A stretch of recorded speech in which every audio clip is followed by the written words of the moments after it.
안녕하세요. 저는 50대 초반의 여성입니다. 늘 힘들기만 했던 제 인생에 5년 전 기적이 찾아왔던 이야기를 해보려고 해요. 저는 보육원에서 자라 늘 가족이 있는 사람들을 부러워했어요.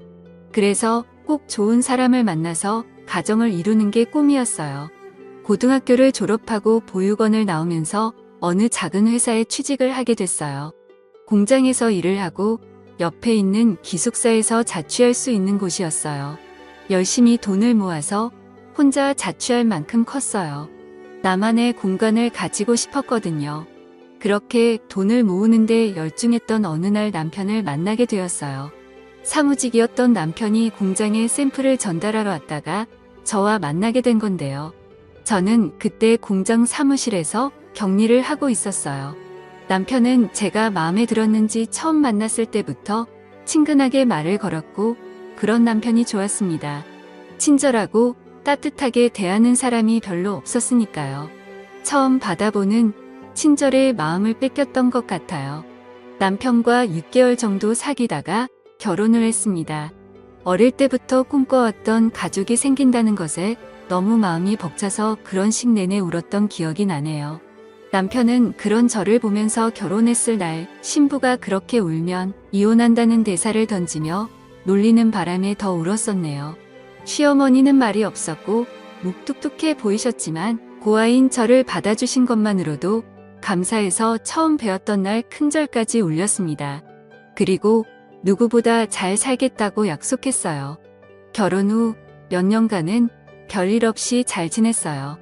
두 아이가 태어났고 저는 애들을 키우려 남편 뒷바라지하려 매일 정신이 없어서 하루가 어떻게 가는지도 모르고 지냈어요.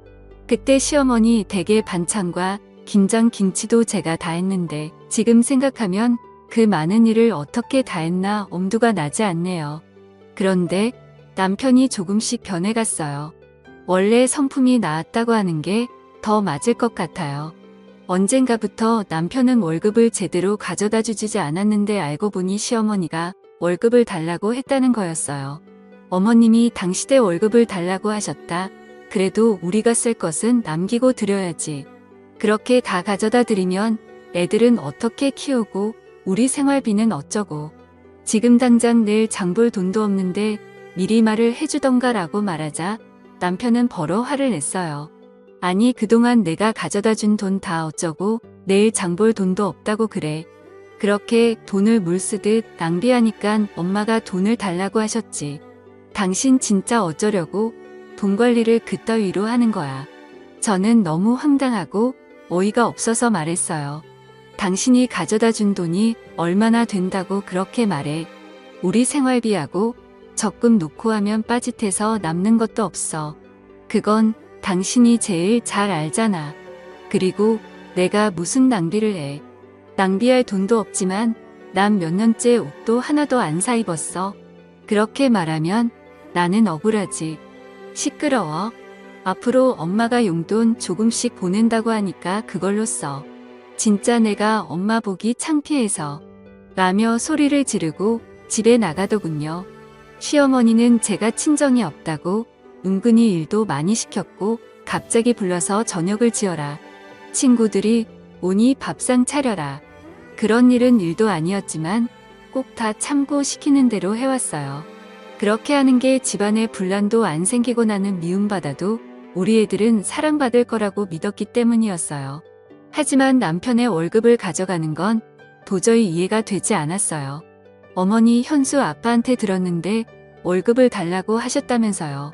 그런데 그 돈은 제가 적금을 넣고 애들하고 생활도 해야 돼서요. 니네 쓸 돈은 준다고 성준이가 얘기 안 했니?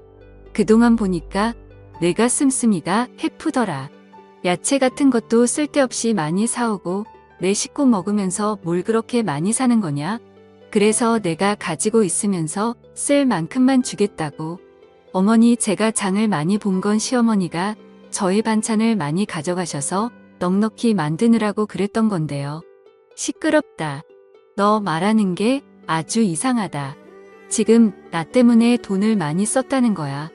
그렇게 나오시니 저는 더 이상 아무 말도 할 수 없었어요. 그때부터 저는 시어머니에게 매주 조금씩 돈을 다 써야 했는데 그 돈으로는 애들한테 들어가는 걸 쓰기에도 부족했어요. 남편한테 사정을 얘기하고 용돈을 좀 나눠달라고 했지만 그냥 웃음만 치더군요. 내가 나가서 사람들 만날 때 돈 없어서 쩔쩔대야겠어?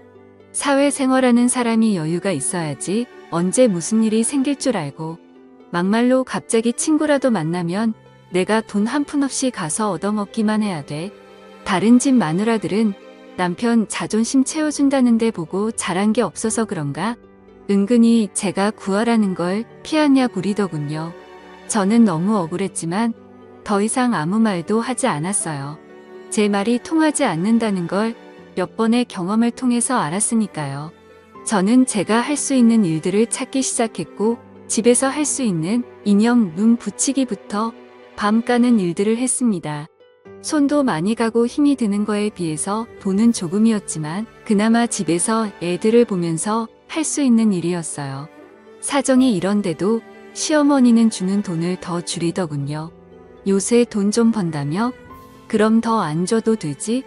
라면서 조금씩 줄이더니 어느 날부터인가는 한 푼도 보내지 않았어요. 어머니 이번 주는 돈 언제 보내주세요? 원래 어제 주셔야 했는데 내가 버는 돈으로 충분히 쓰고 살겠더만 굳이 내 아들이 번 걸 그렇게 가져다 쓰려고 드니? 너도 좀 염치가 있어 봐라. 다른 집 며느리들은 직장도 좋은데 다녀서 집에 도움이 되고 시댁에도 돈 펑펑 쓴다는데 너는 어째 타갈 생각만 하니? 내가 무슨 번듯한 사돈집이 있어서 어디다 자랑을 할 수 있기를 아나? 그렇다고 며느리가 직업이 빵빵해서 덕을 볼 수 있기를 아나? 아이고 내 팔다야. 저 두드려 하는 듯이 신세 한탄을 하시더군요. 저는 그래서 어머니한테 돈 받는 걸 포기했어요.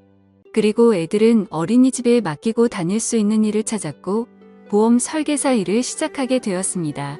남편은 점점 집에도 잘 안 들어왔고 늦게 들어오는 날은 술에 취해 있을 때가 많아져요. 알고 보니 남편은 원래 도박에 빠져 있었더라고요. 그래서 한번 결혼을 했다가 한 달도 안 돼서 파혼을 했었다더군요. 나중에 공장에서 같이 일하던 아줌마를 통해서 늦게 되었어요. 하지만 저에게는 이미 남편 사이에 아들도 있었고 결혼 생활은 돌을 킬 수 없는 노릇이었어요. 가족 없이 자란 저는 아이들도 그렇게 키우기 싫었어요. 그래서 그저 나만 참으면 된다는 마음으로 보험 일을 하면서 악착같이 아들을 키웠어요. 다행히 아이들은 제 말이라면 자다가도 깨서 들을 만큼 착하게 잘 자라서 초등학교에서 공부도 곧잘 했어요. 그러던 어느 날 정말 저한테는 서러운 일이 터지고 말았습니다. 저와 큰아들 현수가 생일이 같아서 둘의 생일 기념으로 잡채를 만들고 아이들이 좋아하는 치킨을 만들어주려고 양념을 다 묻혀서 냉장고에 넣어뒀는데 저녁에 집에 오니 아무것도 없는 게 아니겠어요. 딸아이 말로는 할머니가 와서 가져갔다는데 정말 기도 안 차더군요. 세상에 어느 할머니가 손주 생일날 선물은 못줄 망정 생일 파티 음식을 가져가나요? 저는 우라통이 터져서 그 길로 시댁으로 쫓아갔어요. 어머니 오늘 냉장고에 넣어둔 거요. 저랑 현수 생일이라서 만들어 놓은 거예요. 그걸 그냥 가져가시면 어떡해요? 그리고 제 생일은 그렇다고 저도 어떻게 현수 생일인데 이러실 수가 있어요? 손자 생일인데요. 기억은 하셨어요? 이게 진짜 못 배워 먹어서. 야, 내가 지금 시어머니한테 하는 태도 이게 뭐냐? 뭐 생일? 그래 너 말 잘했다. 너는 내 생일이라고 언제 뭐 그렇게 특별하게 해준 적이 있니? 너는 내가 내 아들 생일 기억 못한 것만 서운해? 내가 그렇게 손자 생일이 어쩌고 하니? 이왕 말 나온 김에 나도 하자.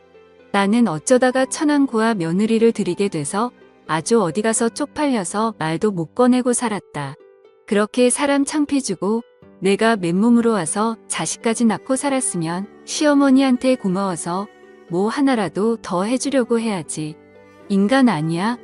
내가 성준이가 아니었으면 너는 아직 시집도 못 가고 공장에 있었어. 내 인생 피게 해줬으면 매일 감사하다고 해도 부족한 일 아니니? 처음에 만났을 때는 큰절을 하고 부산을 떨더니 내가 돈 좀 관리하고 집에 저녁 반찬거리 좀 가져왔다고 이렇게 쫓아와서 사람을 못살게 보고 시건방을 떠. 너 그냥 나가. 나도 더는 못 봐주겠어. 계속 이럴 거면 혼자 나.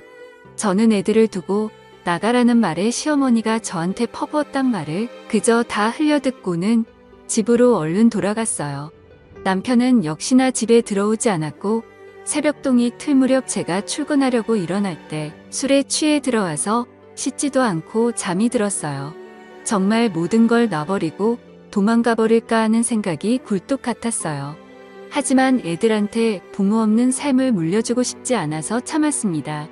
그러던 어느 날 저는 보험 계약을 하는 분과 이야기를 하다가 경찰의 가족 찾기라는 프로그램이 있어서 거기에 DNA를 등록하면 가족을 찾아준다는 말을 듣고는 경찰서를 찾아가서 DNA를 등록하게 되었어요. 혹시라도 제 가족 중에 누군가가 있을지 모른다는 희망을 가지고 말입니다. 그만큼 시어머니와 남편이 제게 주는 사랑은 너무나 컸습니다. 하지만 시간이 지나도 연락은 오지 않았고 저도 처음에는 궁금해서 몇 번은 경찰서도 찾아가 보고 연락도 해봤지만 아무 성과가 없자 그냥 포기를 하고 살게 되더군요. 그리고 반년 후 남편은 회사에서 정리해고를 당했어요. 전화로 딸에게 아빠가 정리해고됐다며 집에 있는다는 이야기를 듣고 서둘러서 들어가 보니 시어머니가 계시더군요. 저는 얼른 애들을 학원에 보냈어요. 시어머니나 남편의 표정이 심청치 않았으니까요. 이제 매달 상준이가 주던 월급은 내가 줘야겠다. 내가 요새는 애들 아빠보다 잘 번다는 것 같던데 난 그냥 상준이가 주던 만큼 안 줘도 된다. 어머니, 저는 제 월급 못 드려요. 애들 학원비도 많이 나가고 앞으로 대학 보내려면 지금보다 돈도 더 많이 필요해요. 안 그래도 요즘 보험 계약하는 사람들이 줄어서 많이 어려워요. 그리고 저 그렇게 많이 버는 거 아니에요. 너는 아무것도 없이 시집 와서 이만큼 살아놓고도 내 거 챙기겠다고 그러는 거야. 내가 감히 우리 엄마한테 따박따박 말 대답을 해? 내가 항상 이런 식으로 엄마를 대했구나. 그런 식으로 말하지 마. 나도 할 만큼 했어. 이건 내가 잘 먹고 잘 살겠다는 거 아니잖아. 우리 현수랑 현아를 위해서 그런 거라고. 어머니는 그동안 당신한테 가져간 돈도 아직 있는데 그거 안 쓰고 모아주신다고 했다며? 그럼 진짜 그 돈 쓰면 되잖아. 너 진짜 간도 크다. 내가 꼭 우리 아들이 힘들게 번 돈을 쓰라는 것처럼 말하는구나. 내 아들 돈이 그렇게 웃음이 그 돈을 막 쓰겠다고 하는 거야. 당신 이제 됐고 큰 소리 마. 그럼 엄마는 현수 생각은 안 한다는 거야. 둘은 앞뒤가 안 맞는 말을 하면서 저를 잡아먹을 것처럼 굴었어요. 그래도 저는 물어날 수 없었어요.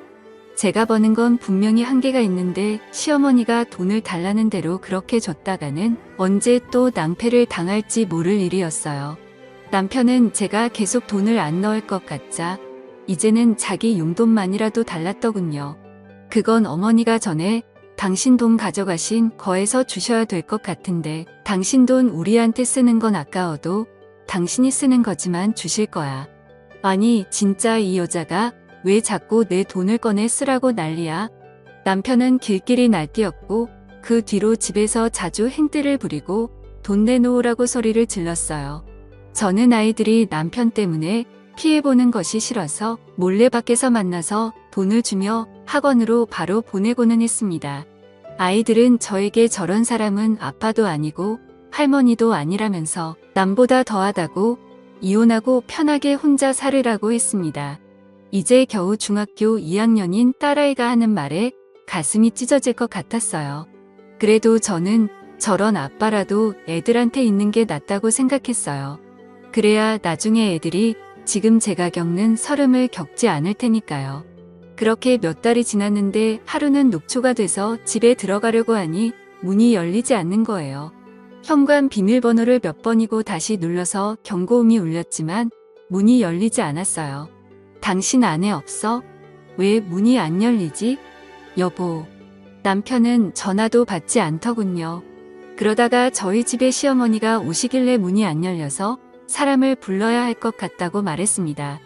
그랬는데 시어머니는 문을 열고 들어가 버리더니 잠가 버리더군요. 내가 돈을 못 주겠다면 우리도 가만히 있을 수 없다. 우리 집에 하나도 도움이 안 되는 며느리는 이제 필요가 없다고 나가.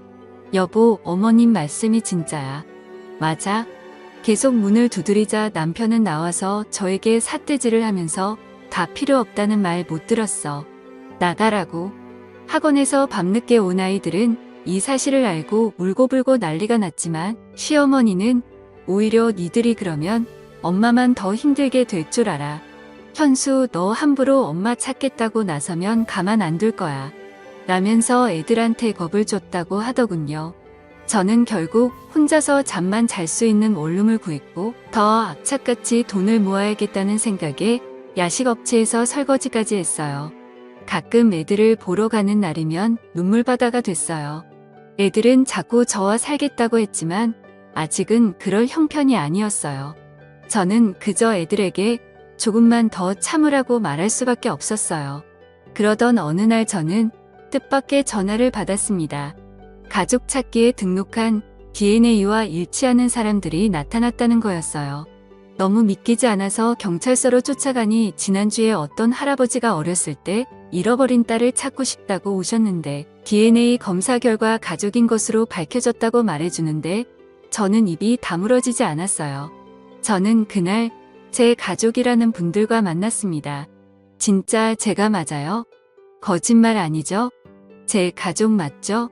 정말이죠? 제가 몇 번이고 얘기를 하자 그분들은 저를 껴안으며 펑펑 우셨어요. 알고 보니 제가 3살이 되던 해 할머니가 어떤 무당한테 제가 집에 있으면 가세가 기운다는 말을 듣고 가족들 몰래 저를 보육원에 버리셨다는 거예요. 할머니는 저를 잃어버렸다고 거짓말하셨다가 돌아가시기 직전에 사실대로 말씀하셨다고 하네요. 그러다가 제 어머니가 중병에 걸려서 돌아가시기 전 저를 꼭 보고 싶다고 하셔서 혹시나 하는 마음에 저를 찾게 되었다고요. 저만큼이나 가족들도 힘든 생활을 보냈구나 생각하니 눈물이 앞에 가렸어요. 그리고 제 이름은 이유미가 아닌 박혜선이라는 것도 알게 되었습니다. 저는 가족들에게 이끌려 어머니를 보러 병원으로 갔어요. 엄마 혜선이요. 엄마가 그렇게 보고 싶어하는 혜선이 왔어요. 오빠가 하는 말에 주무시고 계시던 엄마는 눈을 뜨시고 앙상한 손을 뻗어 제 손을 잡으셨어요. 엄마. 저는 다른 말이 나오지 않아서 그저 엄마라고만 하면서 울었습니다. 어머니는 병원에서 제 손을 잡아보시고는 며칠 뒤에 세상을 떠나셨습니다. 만나자마자 이별한 어머니지만 저는 어머니를 만난 게 너무 감사하기만 했어요. 아버지는 대기업에서 임원으로 계시다가 은퇴하셨고 오빠 부부는 대학 교수이고 남동생은 치과 의사였어요. 갑자기 생긴 제 가족들은 다들 너무 근사해서 기가 죽거든요. 혜선아, 너를 부끄럽게 생각하면 안 되다. 넌 내가 있던 환경에서 최선을 다해서 살았고 그래서 우리를 다시 만났잖아. 나는 우리 딸이 너무 자랑스럽다. 저는 아버지의 말에 눈시울이 붉어졌어요. 정말 내 아버지라서 이렇게 내 마음을 알아주나 싶은 생각이 들었어요. 아버지는 엄마 단둘이 살고 계셨는데 엄마를 보내고 혼자가 되었으니 당분간 저와 같이 살고 싶다고 하셨어요.